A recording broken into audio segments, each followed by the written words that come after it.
Assalamualaikum warahmatullahi wabarakatuh. Alhamdulillahi rabbil alamin. Wassalatu wassalamu ala ashrafil anbiya'i wal mursalin Sayyidina wa maulana Muhammadin wa ala alihi wa sahbihi ajma'in. Qala rabbi shrah li sadri wa yassir li amri wa hlul 'uqdatam min lisani yafqahu qawli. Nahmaduhu wa nasta'inuhu wa nastahdihi wa nastaghfiruh wa na'udzu billahi min shururi anfusina wa min sayyiati a'malina. Innahu man yahdihillahu fala mudilla lahu wa man yudlil fala hadiya lahu. Allahumma salli ala Sayyidina Muhammadin abdika wa nabiyyika wa rasulika nabiyil ummi wa ala alihi wa sahbihi wa barik wa sallim. Radina billahi rabba wa bil islami dina wa bi Muhammadin nabiyya wa rasulah. Bismillah ma sya Allah la hawla wa la quwwata illa billahil aliyyil azim. Alhamdulillah, kita bersyukur di atas nikmat-nikmat Allah Subhanahu wa taala kepada kita. Yang pertama, nikmat iman. Padanya kita menjadi penghuni syurga Allah Subhanahu wa taala, dan padanya kita mendapat rahmat daripada Allah Subhanahu wa taala. Kita bersyukur dengan nikmat Islam. Padanya kita menjadi umat baginda Nabi yang mulia, Nabi Muhammad sallallahu alaihi wasallam.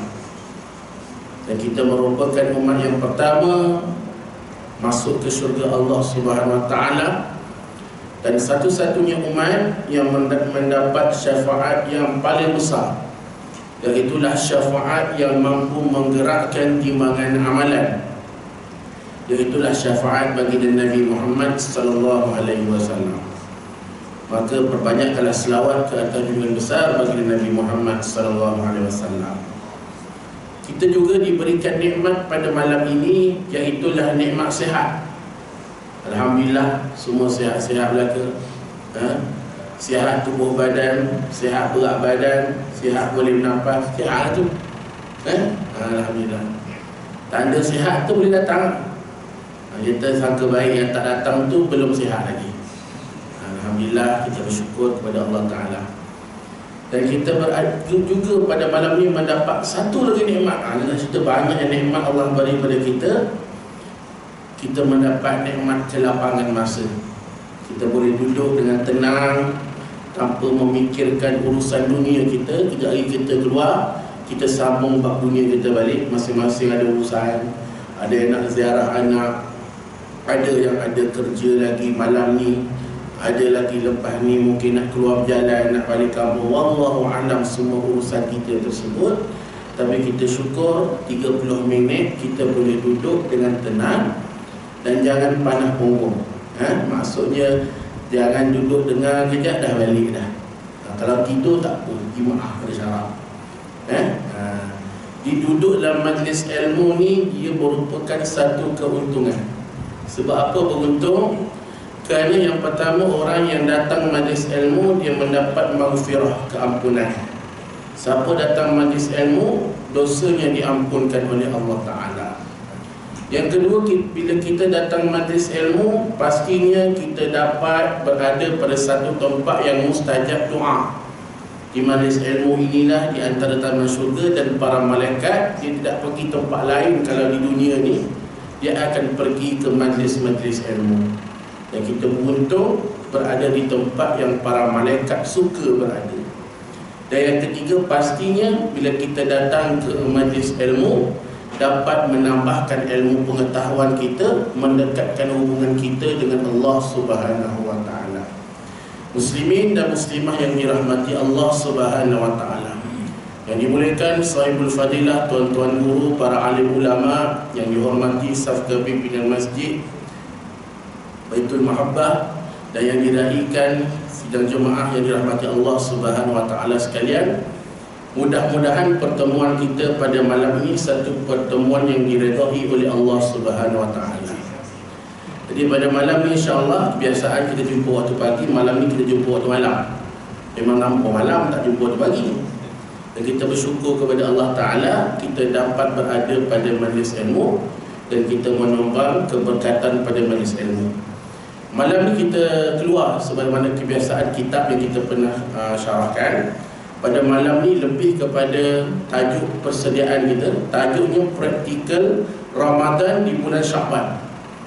Kita tak lama lagi akan masuk pada satu bulan yang mulia. Tak lama dah. Bukan hari raya bulan Ramadan. Raya tu raya jugalah. Siapa kata mau raya, ustaz pun raya juga. Ustaz pun raya. Bukan kata ustaz pun raya duduk kat masjid dia lebaynya. Tuan ustaz. Ustaz pun raya. Kita pun semua raya. Semua raya lah. JK Majid pun nak raya. Pak Imam, Pak Bilal semua nak raya. Raya ni memang hari yang diwajibkan untuk kita merayakan. Itu sebab hari perayaan ni hari bergembira, bukan hari berduka cita. Tapi sebab orang Melayu kita ni memang hati dia sensitif, kan? Jadi bila raya tu pakat sedih belaka. Tidak, sebenarnya dalam agama kita dituntut bila berlaku sahaja perayaan hari raya Aidil Fitri ataupun hari raya Aidil Adha, kita suka dengan hari tersebut. Kerana hari tersebut kita telah menang berlawan dengan hawa nafsu kita. Sebab itu doa kita yang kita baca, Allahumma barik lana fi Sya'ban wa ballighna Ramadan.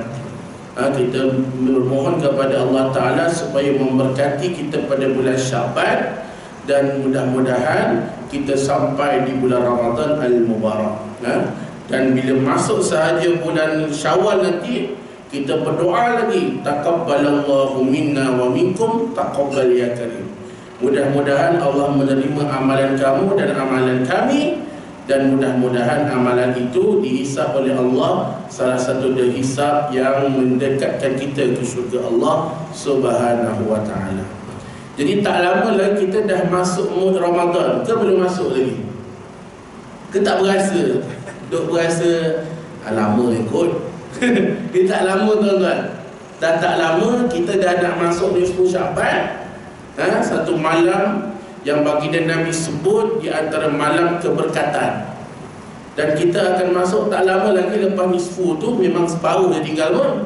15 hari, lepas 15 hari tang masuk bulan Ramadan Al-Mubarak, yang baginda Nabi Muhammad sallallahu alaihi wasallam nyatakan, man shama Ramadan imanan wa ihtisaban ghufira lahu ma taqaddama min dhanbi. Yang risau saya tak syarahkan hadis ni sebab bulan Ramadan 30 hari tuan-tuan akan dengar ustaz syarahkan hadis yang sama. Takut dengar awal dia tak berasa nikmat, dia dengar lewat sikit. Kita baca matan dulu je. Baik. Di bulan Syaban kita nak masuk kepada bulan Ramadan. Pertama sekali ada beberapa bulan kesukaan Allah Subhanahu wa taala. Dah terlepas dah macam mana? Jumpalah tahun depan kalau ada umur lagi. Kalau umur ada lagi. Kalau tak ada lagi, duduklah diam-diam dalam kubur masing-masing. Bulan yang disukai oleh Allah Subhanahu wa taala disebut sebagai bulan haram. Bulan haram ni ada 4. Pertama sekali bulan Muharram lah. Itu sebab bila hadis Nabi Muhammad sallallahu alaihi wasallam, Nabi menyatakan sesungguhnya baginda Nabi suka kepada ada puasa yang lebih afdal selepas daripada bulan Ramadan. Itulah puasa pada bulan Muharram. Bukan Muharram saja, puasa di bulan-bulan haram. Sebab itu dalil puasa hari itu bulan Rejab. Sebab ada orang katakan bulan Rejab tak ada puasa. Sebenarnya ada puasa, Cuma tidaklah dalil itu secara khusus. Kerana Nabi mengatakan puasa yang afdal selepas Ramadan ialah puasa di bulan-bulan haram. Iaitulah puasa di bulan Muharram, puasa di bulan Zulqaidah, puasa di bulan Zulhijjah, dan satu lagi puasa di bulan Rajab. Itu dalil berkait rapat dengan puasa. Tapi bila cerita pasal bulan Syaban, dia dah tak cerita dah puasa yang afdal, tidak. Tetapi Nabi secara khusus memberitahu perbuatan yang Nabi buat bila masuk bulan Syaban dan akan masuk bulan Ramadan. Maka alim ulama lebih memfokuskan pada bulan Syaban. Dia adalah persediaan terakhir nak masuk bulan Ramadan. Sebab apa kena buat persiapan? Kerana ramai orang pada Ramadan yang sudah azam tinggal azam. Cuba flashback azam tahun lepas pada dia. Ada orang nak hafal Quran 30 juzuk. Jadi ke tak jadi? Jadi alhamdulillah, tapi ramai yang tak jadi. Mungkin azam pada bulan yang sudah dia nak baca hadis, satu hari satu hadis. Adakah dapat terlaksana ataupun belum? Dapat alhamdulillah, kalau tak dapat kena postmortem. Jadi ramai orang tanam azam, tapi tak ramai orang capai azam ni. Jadi Ramadan ni dia bukan sekadar satu bulan puasa, tidak. Dia nak gambarkan Ramadan ni, dia ialah gambaran siapa yang pernah pergi haji, siapa yang pernah pergi umrah, dia akan tahu susahnya pergi haji, susahnya pergi umrah. Ada orang dapat panggilan haji suka, memang suka lah. Kan dapat panggilan untuk beribadah di tanah suci, bagus. Tetapi di sana bukan sekadar suka dapat panggilan. Sana kena kederat tubuh badan, kena amal ibadah. Tak macam tu. Melainkan orang yang tidur dalam hotel. Tidurlah hotel. Esok semayang fardu, datang di Masjidil Haram, masuk hotel balik. Tak gunalah kalau tidur dalam hotel, baik tidur kat rumah. Tu bezanya. Kalau dekat rumah nak pergi solat fardu 5 waktu, dengar orang iqamat, baru kita turun. Tapi dekat sana tak boleh macam tu. Kau tunggu orang iqamat baru kau nak turun. Sudah semayang barulah kau sampai tanah suci tu. Barulah sampai Baitullah, orang dah habis semayang. Jadi ibadah di sana menuntut kepada kesusahan dan kepayahan. Tetapi di bulan Ramadan Al-Mubarak ni, kesusahan di Baitullah tu kita bawa dalam diri kita.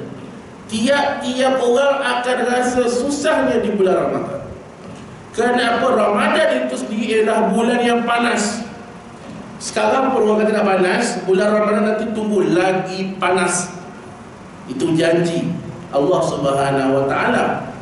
Dan bila masuk bulan Ramadan, dia bukan cerita sekadar masuk puasa, tetapi dia ialah satu madrasah yang mendidik diri kita untuk memperbanyakkan amal ibadah kepada Allah Subhanahu Wa Taala.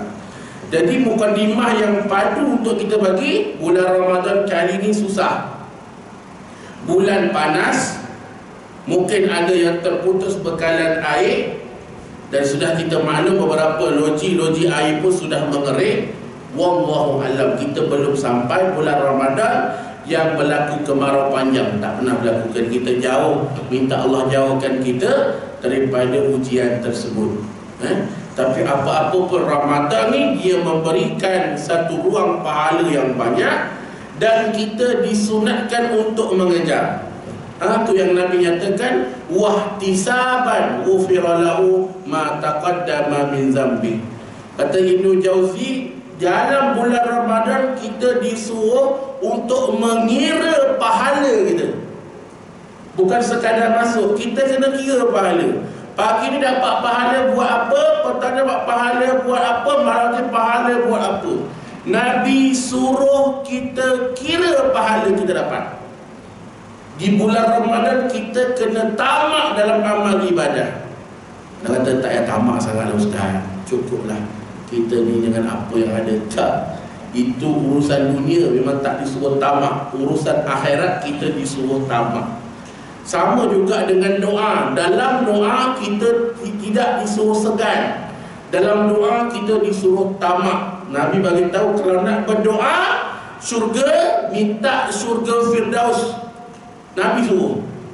Jadi dalam urusan agama ni kita kena tamak. Ada orang dia sekat urusan agama. Tak apalah ustaz, saya sedekah RM1 je lah. Saya tak mahu sedekah RM1, dia rasa riak pula. Kacau orang ni. Kacau. Kata Syekh Fuad bin Iyad, orang yang mengatakan takut untuk berbuat lebih dalam amal ibadah kerana takut riak, sesungguhnya dia telah riak. Hati-hati. Dalam urusan dunia memang tak disuruh tamak, tapi dalam urusan akhirat kita disuruh tamak. Sama juga macam orang bujang nak kahwin. Orang pun tanya dia, kenapa tak kahwin-kahwin ni? Calon banyak tapi tak mau kahwin. Sampai perempuan datang minang dia lagi, nak ajak kahwin, tak mau kahwin. Sebab dia kata apa? Zuhud, dia tak mau kahwin. Lepas tu dia sandar pula Imam An-Nawawi tak kahwin. Imam An-Nawawi tak kahwin bukan sebab dia tak mau kahwin. Dia sibuk tulis kitab, dia sibuk belajar. Awak sibuk main PUBG. Tu tak kahwin-kahwin. Tu tengok, orang rasa suka guna nama imam. Betul tak? Buat benda sikit, imam kata. Buat dia sikit, ulama kata. Hati-hati. Jangan main petik nama orang suka hati. Usaha kata kita, imam pun marah. Dalam ibadah kita kena bersegera. Sama juga kalau tak ada apa-apa dah mampu kahwin lah. Besar pahala kahwin. Sesungguhnya amal ibadah orang berkahwin lebih baik di pandangan Allah Subhanahu Wa Taala berbanding orang yang tak kahwin. Betul, ulama begitu, bukan saya sebut. Sebab apa? Orang yang kahwin dalam beramal ibadah hatinya tenang. Tapi kalau dapatlah daripada isteri. Kalau sama macam orang bujang, dia tak kahwin. Jadi orang lelaki ni, dia sempurna hidup dia dua perkara. Yang pertama, syahwat dia. Itu sebab diperintahkan untuk kita berkahwin. Yang kedua, lelaki ni sempurna sebagai lelaki, cukup makan dia. Dua ni cukup, jadilah lelaki. Kepada perempuan-perempuan, jagalah suami-suami anda dua benda ni. Jaga perut dia, jaga syahwat dia. InsyaAllah dia okey. Walaupun rambut dah beruban, tapi macam orang muda-muda. Ni orang lelaki. Muslimin dan muslimah yang dirahmati Allah Subhanahu Wa Taala. Maka bulan Ramadan ni dia special sebab 3 benda kita akan dapat. Benda ni boleh dapat pada bulan biasa, tetapi bila masuk bulan Ramadan kita dipaksa dapat. Apa yang kita dapat? Yang pertama, bulan Ramadan ialah bulan keampunan. Confirm siapa masuk Ramadan macam Nabi ajar, keluar Ramadan dosa dia terampun. Confirm, garanti. Nabi sebut, man shama Ramadan imanan wa ihtisaban ghufira lah. Bahkan jelas ghufira lah, maksudnya tidak bersisa langsung daripada dirinya dosa dia kepada Allah Subhanahu Wa Taala, baik dosa kecil ataupun dosa besar. Maka taqaddama min zambi, ataupun segala zambi ni maksudnya kesilapan ataupun perkara yang diabaikan sebelum daripada ini. Kalau sebelum bulan Ramadan dia terlupa taubat, masuk bulan Ramadan maka Allah terima taubat dia. Ni untung yang pertama bulan Ramadan. Tapi dengan syarat masuk bulan Ramadan macam mana Nabi masuk. Bukan ikut kepala kita nak masuk nak keluar. Orang kita macam mana masuk Ramadan? 2 minggu amal ibadah dahsyat. 2 minggu tinggal sejadah. Yang tinggal pun wajib sebab ada Pak Imam, ada Bilal, adalah zikir kat belakang. Yang lain pakai cari baju raya dah. Itu keadaan yang berlaku, kebiasaan masyarakat. Biasalah awal Ramadan dia kata, ustaz tak muat nak solat ni, dahsyat. Sampai kena sewa kemah kat luar nak bagi orang sembahyang. Tapi bila tinggal 2 minggu, baik jual adalah kemah tu, tak pakai pun. Pakai balik nanti jamuan hari raya. Itu pun lepas 15 hari orang dah raya dekat kampung, baru raya kat taman. Itu keadaan yang berlaku. Itu pertama. Yang kedua, bila masuk bulan Ramadan, kita akan dapat merapatkan hubungan silaturahim. Ini Ramadan. Suka ke tak suka, kita memang akan jumpa macam-macam orang, dan kita akan berkenal-kenalan. Dan Nabi nyatakan di antara jalan masuk ke syurga Allah Ta'ala dengan menyambung tali silaturahim. Dan yang ketiga, bila kita masuk bulan Ramadan Al-Mubarak, kita dapat satu perkara amal ibadah yang tak ada pada bulan lain. Saya namakan amalan sedut pahala. Macam mana sedut pahala orang? Bulan biasa boleh sedut pahala orang tak? Boleh. Bulan biasa kau amalan kau, aku amalan aku. Tapi bila masuk bulan Ramadan, kita boleh sedut pahala. Wah, Ustaz ajaran mana pula sedut pahala ni Ustaz? Sedut pahala ni tuan-tuan, rugi kalau tuan-tuan masuk Ramadan tuan-tuan tak buat. Dah agak berapa tahun dah tak sedut pahala. Kan tak pernah sedut pahala orang. Sedut pahala orang boleh tuan-tuan bila berbuka puasa. Kan Nabi sebut, bila kita beri makan kepada orang yang berbuka puasa, baginya pahala orang yang berbuka dan tidak berkurang, dan pahala dirinya sendiri. Ini untung. Bila orang nak buka puasa, cari surau masjid yang buat iftar jami. Ambillah sedikit duit kita untuk beli makanan untuk orang.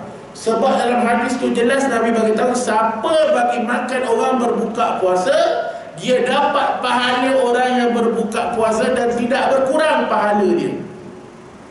Untungnya kita. Ke dah berapa lama tak sudut pahala? Kita sudut makanan je bulan Ramadan. Dan biasalah masjid dia dah keluar dah senarai 30 hari tu ataupun 25 hari tu, macam-macam lah menu.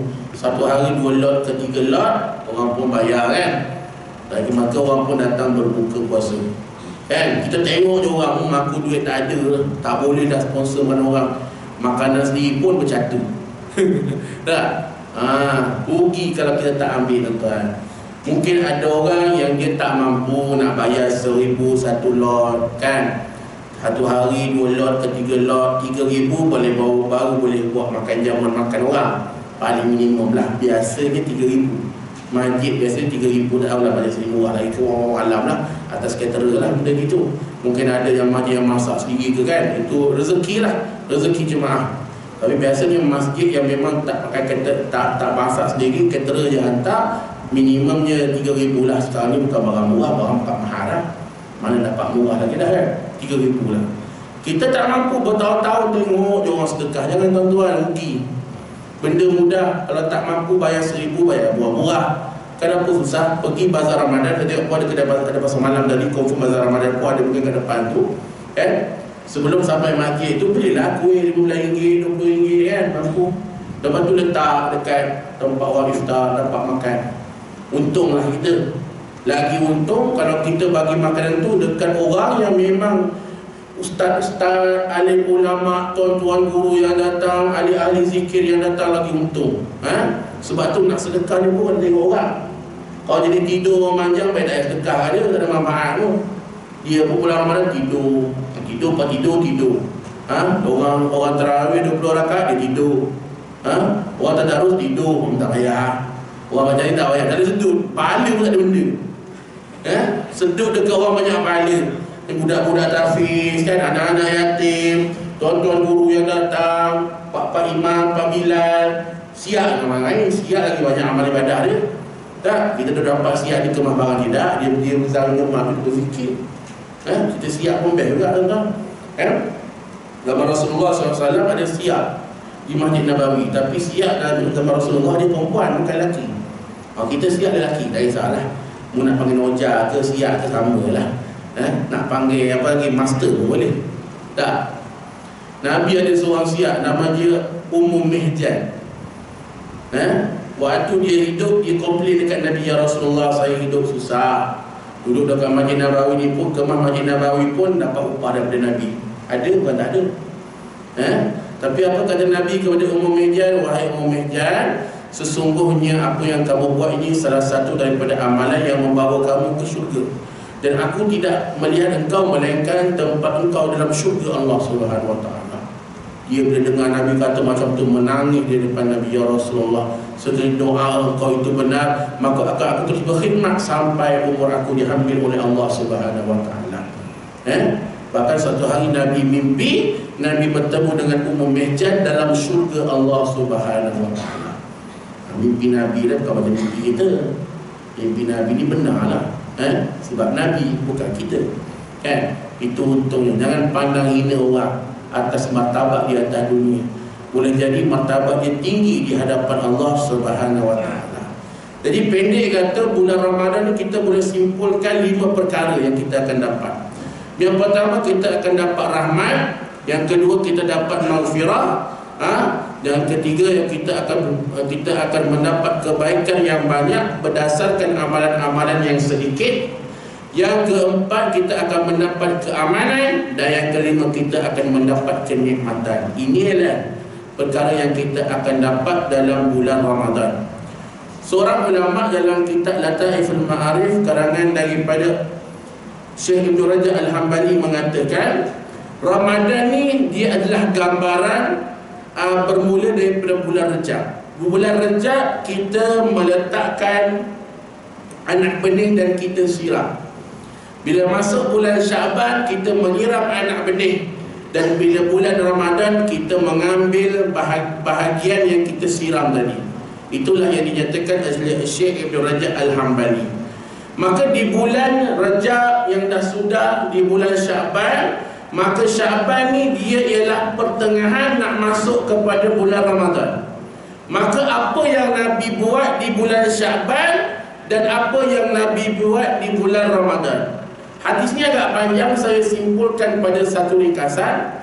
Di bulan Rejab, baginda Nabi Muhammad SAW memulakan dengan amalan-amalan sunat yang mudah.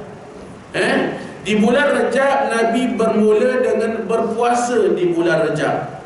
Itu sebab tadi ada dalil Nabi sebut afdalus siyam ba'da Ramadan, as-siyam fi syahri Muharram. Sesungguhnya puasa yang afdal selepas bulan Ramadan ialah puasa yang berlaku pada bulan-bulan haram, iaitulah di bulan Rejab. Maka di bulan Rejab Nabi dah mula amalan berpuasa. Itu khusus di bulan Rejab. Tapi bila Nabi masuk bulan Syaban, Nabi gandakan puasa dan Nabi tambah amalan sunat yang baru, iaitulah bersedekah. Bila Nabi dah masuk bulan Syaban, Nabi teruskan puasa. Sebab konteks persediaan kita dalam berbulan puasa ni, amalan tu kita mula dulu, lepas tu kita ganda. Sebab ibadah ni dia kena konsisten. Ibadah ni kena konsisten. Jadi Rejab dah puasa, Syaban teruskan puasa. Bahkan Nabi menggandakan dengan melakukan amal soleh, iaitu baginda Nabi suka bersedekah. Apa beza dengan masuk bulan Ramadan pula?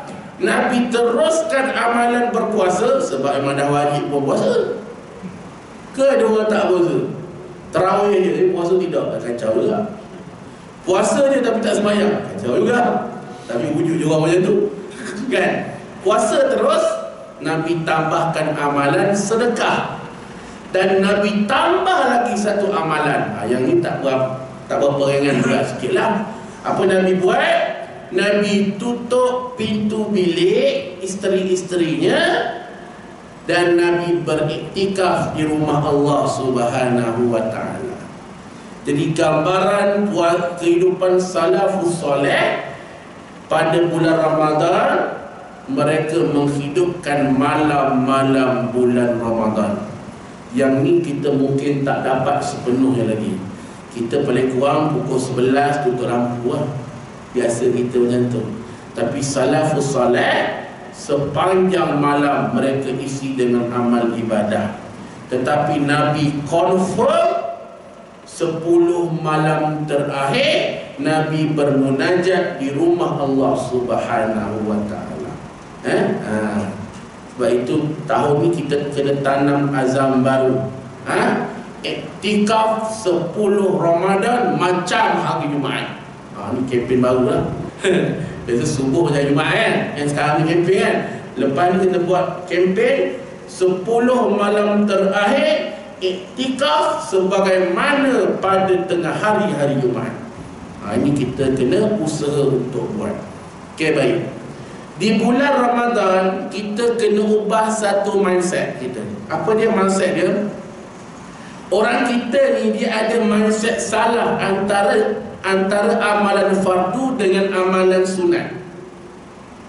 Betul lah kalau ulama bagi tahu kalau ada amalan fardu yang belum selesai kena qada, itu satu bahagian.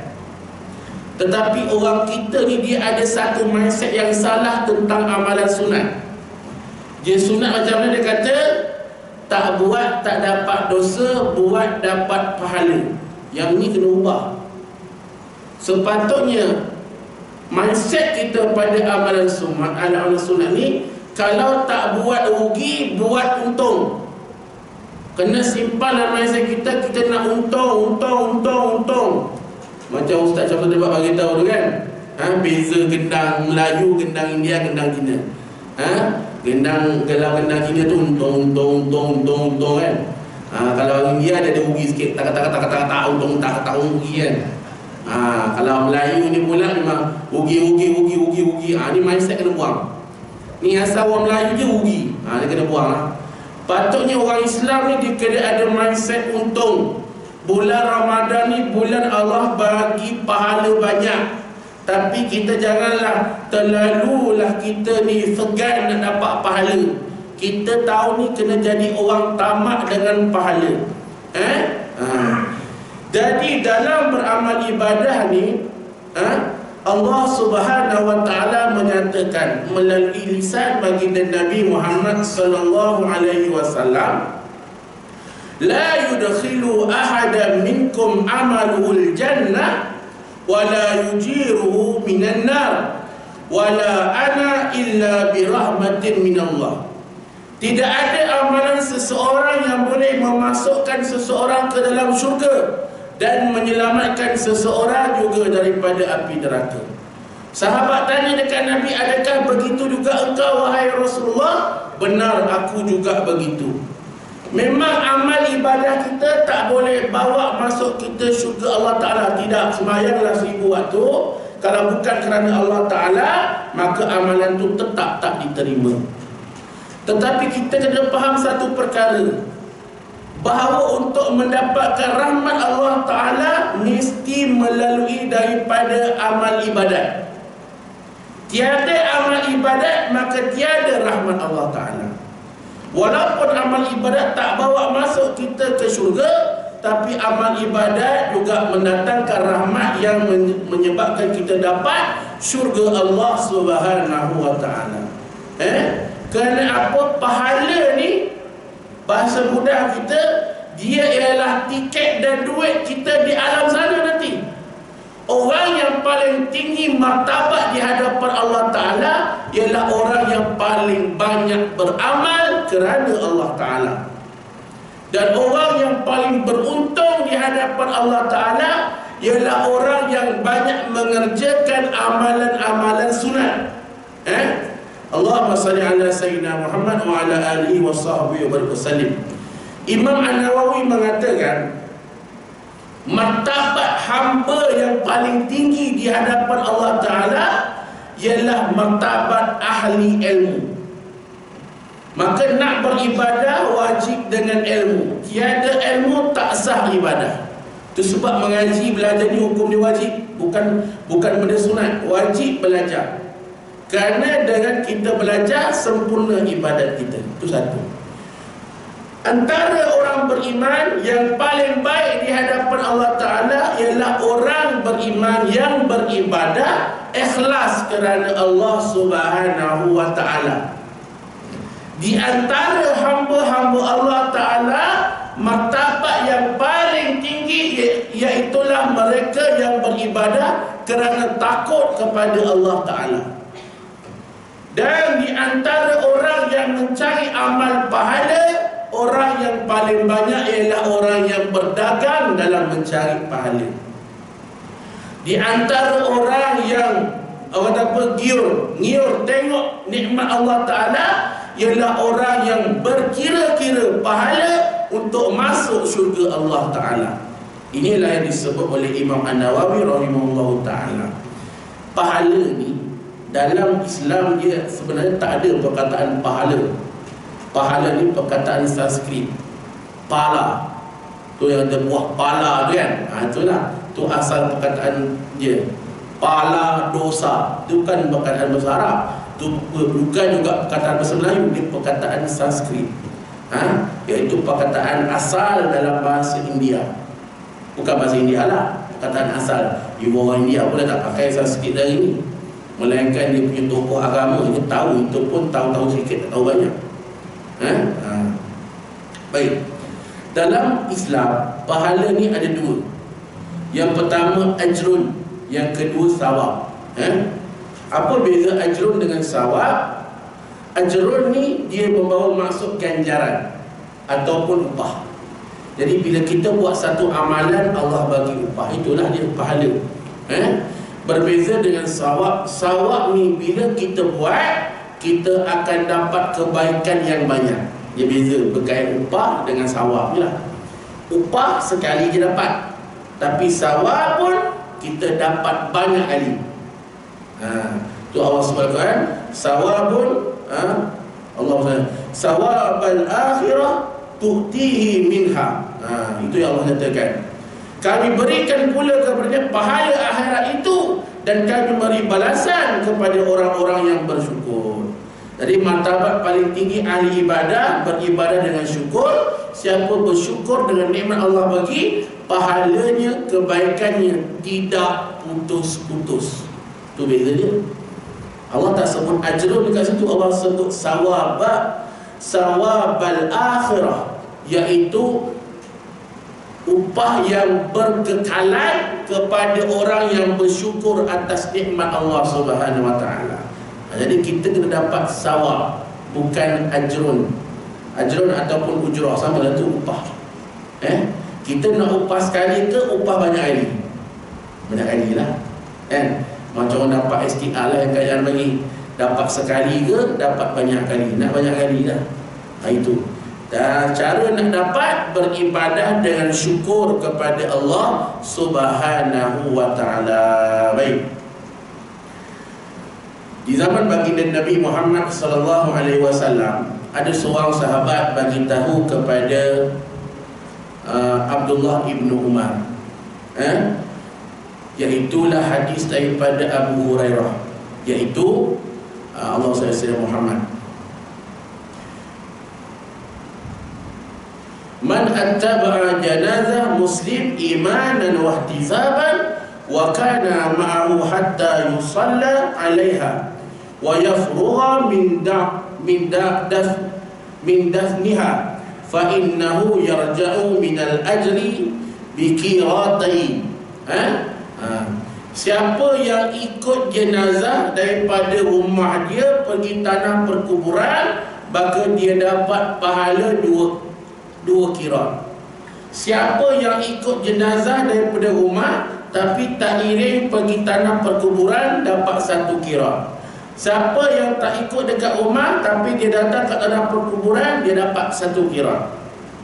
Di sahabat beritahu dekat Abdullah ibnu Umar, hadis ni sahih.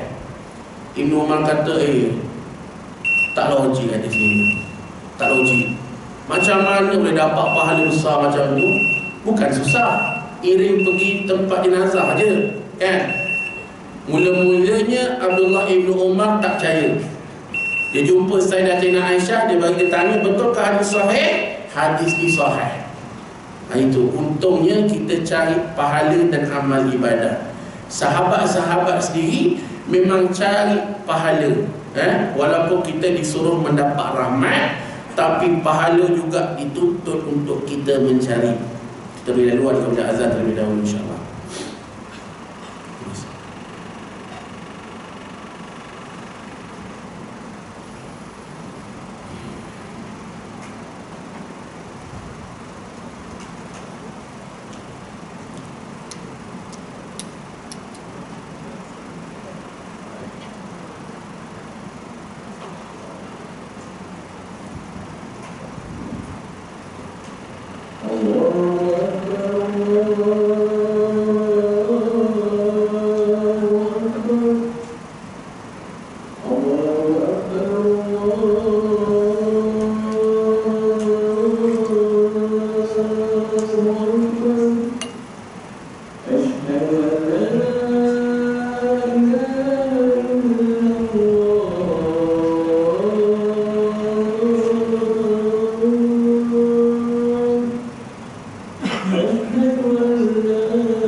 Muslimin dan muslimah yang dirahmati Allah Subhanahu wa taala, kita menyambung perbincangan kita pada tajuk praktikal Ramadan di bulan Syaban.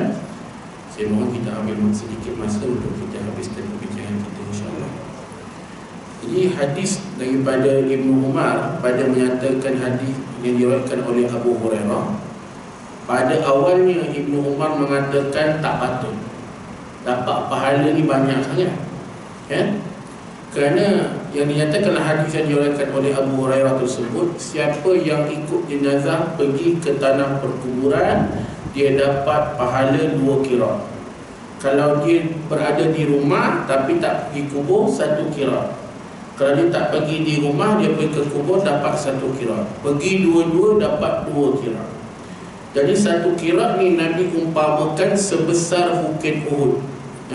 Besarlah, memang ada mungkin dia tak pernah pergi. Tapi siapa yang pernah pergi umrah, pernah pergi haji, dia tengok Bukit Uhud besarlah. Lagi besarlah pada Bukit Brogal. Bukit Brogal tu orang kata besar lah, tak semenyir kan, orang lalu kan. Besar tak Bukit Brogal, besar. Bukit Uhud lagi besar.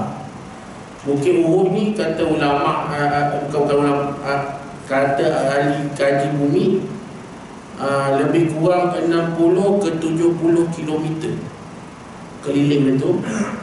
60-70 kilometer, besar tak? Kilometer bukan meter, kilometer. 60-70 kilometer besar. Itu pahala 1 qirat. Maksudnya kalau dia buat dapat 2 qirat, 140 kilometer lah. Besar tu. Itu pahala orang pergi. Tapi itulah pahala yang Allah sediakan bagi orang yang melakukan amalan-amalan nawafil, amalan-amalan sunnah. Okey, baik. Sebab itu juga ada seorang syekh dalam kitab I'anatul Talibin, Syekh Ibnu Umar Al-Qawariri. Dia ni satu hari Dia nak cerita dalam bab kitab Al-Talib itu, cerita menerima undangan tetamu. Dalam agama kita ni, bila tetamu datang, dia di antara perkara yang disunnahkan untuk kita raikan tetamu. Kalau dalam mazhab Abu Hanifah, menerima tetamu ni dan menjaganya hukum dia wajib. Kalau tetamu datang rumah, wajib layan dia 3 hari. Kalau dalam mazhab Syafi'i, dia kira sebagai sunat. Tak wajib 3 hari, yang wajib tu 1 hari je. Itulah mazhab Syafi'i. Itu sebab dekat kita ni beza dengan orang Arab. Orang Arab ni dia kira aib 3 hari, kalau datang dia tak tanya. Tapi pelik orang kita, baru datang ni, ustaz dia dah balik. Ni orang kita ni terbalik tentu. Arab dia takkan tanya, itu aib untuk dia. Kita baru sampai, contohlah baru sampai Selangor, contoh dari KL, daripada Kelantan datang kan, kita pun duduk nak ziarah, tak ada setengah jam. Bila nak balik Kelantan balik? Itu orang kita. Tapi orang Arab dia aib, dia takkan tanya. Itu kisah Abu Zar Al-Ghifari dengan Sayyidina Ali waktu Abu Zar nak masuk Islam. Kan, dia datang di perkampungan Bani Ghifar, luar kota Madinah, nak datang pergi Mekah, nak lihat agama yang Nabi bawa ni. Dan nak masuk Islam dah, ada niat dah. Jadi Sayyidina Ali layan dia 3 hari. Dia senyap, dia tak cakap apa. Hari ketiga baru Sayyidina Ali tanya, kau datang sini buat apa? 3 hari tuan-tuan baru tanya. Dia datang nak jumpa Muhammad. Dia kata jangan cakap, esok aku bawa engkau, tapi jangan beritahu siapa-siapa. Jadi aku dekut dah. Sayyidina Ali ke depan, dia ke belakang. Sayyidina Ali ke kanan, dia ke kiri. Dia dekut dah. Nak sampai di rumah Al-Arqam bin Abi Al-Arqam. Baik, sampai di situ. Jadi kepada kita, jadi Syekh Abu Bakar Al-Qawariri, Syekh Ibn Umar Al-Qawariri ini menyatakan, satu hari dia didatangi oleh tetamu, maka dia layan tetamu sampailah dia tertinggal solat berjemaah di masjid. Waktu tu insya Allah dia boleh sembahyang. Tapi apa Syekh Ibn Umar ni buat Al-Qawariri ni? Maka dia telah solat 27 kali Isyak, 27 kali waktu Isyak. Sebab apa? Dia nak dapatkan fadilat berjemaah dekat masjid tadi itu. Itu ulama, dia mencari amalan-amalan sunat. Dan juga kalau dilihat kepada amalan salafus salih, kalau kita masih ingat kisah seorang hamba Allah yang beriman, iaitulah Asiyah, isteri kepada Fir'aun.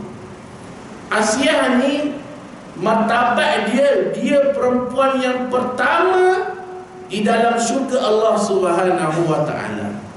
Dia Asiyah, diikuti oleh Fatimah, diikuti oleh Khadijah, diikuti oleh Maisarah. Ini di antara perempuan-perempuan dalam syurga Allah Subhanahu wa ta'ala.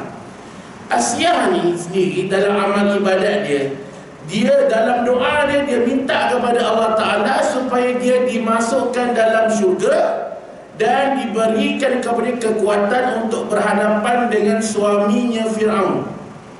Kisah Asiyah, dia bukan pilih Fir'aun jadi pilih lelaki dia, tidak. Fir'aun takluk satu kerajaan dan Fir'aun bagi tahu kepada kerajaan tersebut dia nak Asiyah jadi isteri. Kalau Asiyah tak jadi isteri dia, mak ayah Asiyah ni dan kerajaan dia akan hancur. Jadi Asiyah ni kan sayang pada mak ayah dia, sayang pada rakyat dia, maka dia berkahwin dengan Fir'aun. Tapi ketika itu Asiyah merupakan pengikut agama Hanif di kerajaan tersebut, tapi tak nyatakan kerajaan yang mana. Dan dia berkahwin dengan Fir'aun. Cuma ada beberapa riwayat mengatakan Allah Subhanahu wa ta'ala menjadikan seekor jin menyerupai Asiyah ketika Fir'aun mahu bersama dengan Asiyah. Ada riwayat mengatakan begitu. Ada juga yang mengkritik riwayat tersebut kerana melibatkan perkara Israiliyat. Wallahu a'lam, hanya Allah Ta'ala yang tahu. Tapi nak cerita Allah menjaga Asiyah tu daripada Fir'aun dan Asiyah mati sebagai orang beriman. Dalam istana Fir'aun ada satu lagi wanita solehah ahli syurga, iaitulah yang bernama Maisarah, di mana dia ni menjadi tukang sikat rambut anak Fir'aun. Ketika sikat tu jatuh, maka ketika itu Asiyah menyebut, Maisarah itu menyebut Allahu Akbar. Maka anak Fir'aun tu tanya, engkau sebut nama siapa? Adakah engkau menyebut nama bapa aku sebagai Tuhan? Dia mengatakan, tidak, aku menyebut Tuhan sekalian alam, Allah Subhanahu Wa Taala. Maka dia mati dibunuh kerana kata-kata dia tersebut. Juga wanita itu masuk syurga Allah Subhanahu Wa Taala. Tapi nak cerita tuan-tuan, mereka-mereka yang dah jamin syurga ni, mereka pun minta pahala, kan? Orang hari ni kalau lihat kepada Rabi'atul Adawiyah memang tak salah. Rabi'atul Adawiyah memang dia tak berharap kepada pahala, kerana dia tidak mahu berdagang di hadapan Allah Ta'ala.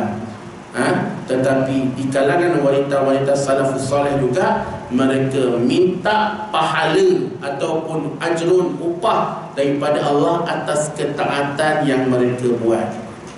Sebab itu martabat manusia ni dia ada tiga. Pertama, martabat orang awam, dia buat kerana kewajipan.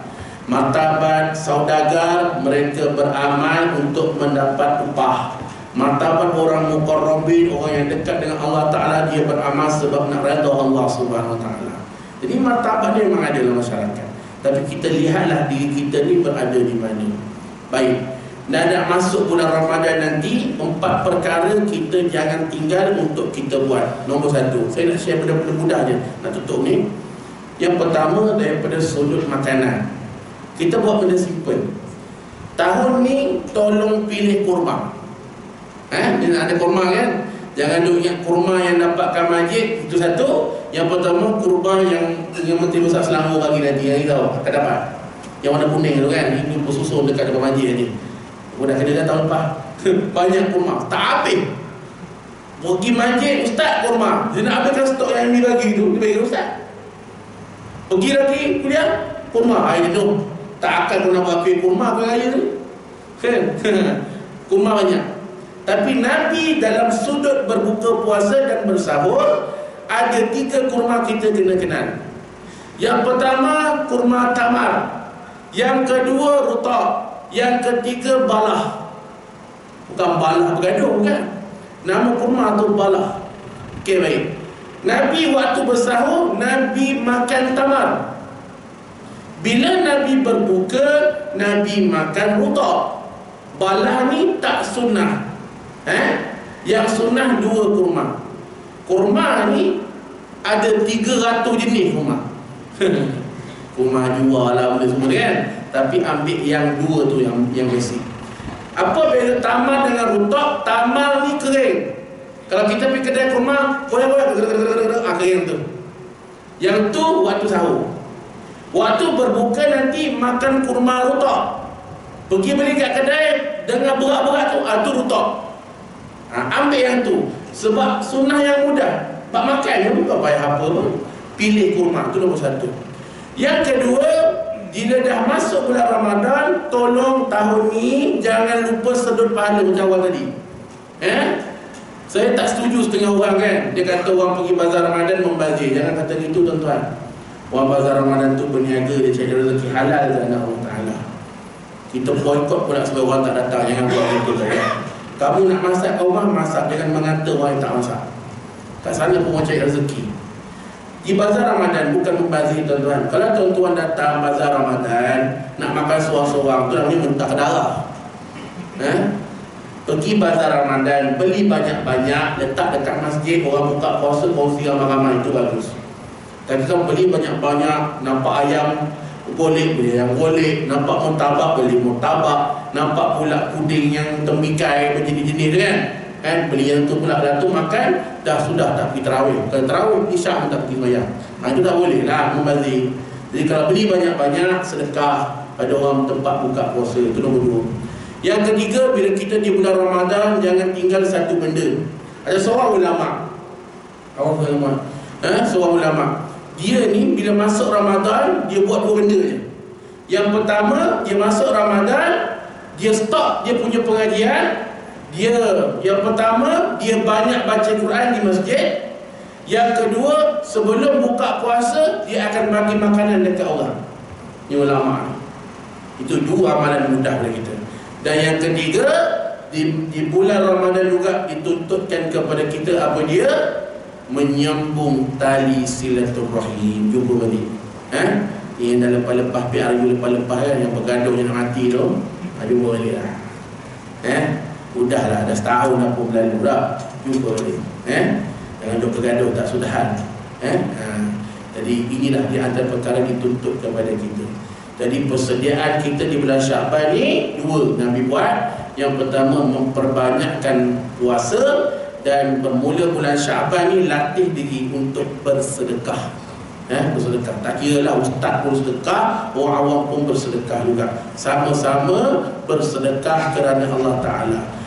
Kerana Imam Al-Ghazali rahimahullah ta'ala mengatakan, ada satu martabat di dalam syurga Allah Ta'ala khusus kepada orang yang bersedekah. Kerana orang yang bersedekah, dia bersedekah kerana Allah, menghilangkan penyakit kikir dalam hatinya, takut harta dia berkurang. Nanti dalam syurga Allah, tempatnya tinggi di hadapan Allah Subhanahu Wa Ta'ala.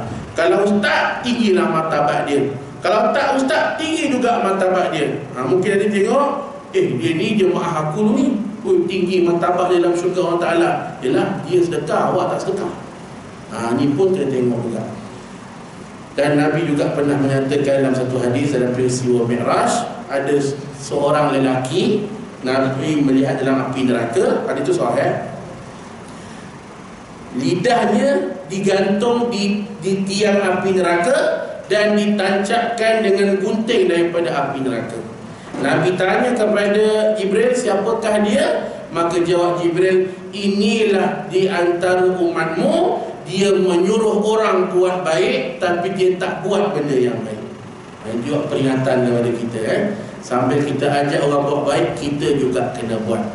Aku lu qauli hadza wa astaghfirullahal azim li wa lakum. Wassalamualaikum warahmatullahi wabarakatuh. Baik. Yang tadi kalau pahala dalam syarat turun dengan sawabun, dosa yang kita tengok balik ni lah. Saya tengok. Sebab kalau tadi ni dia ada pahala dan dosa. Betul. Betul. Dalam syarat pun ada juga dosa tu.